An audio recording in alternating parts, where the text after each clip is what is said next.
Got my bike back from the shop. They put a rear tire on. Drove it home, and this is what I see. Just shredded.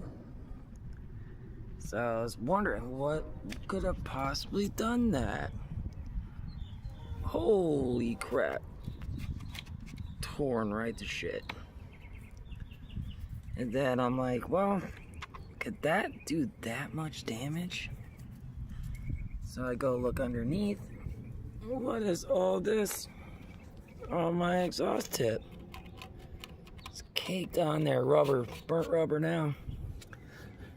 Take a little closer inspection. Oh, that wheel was rubbing right on there.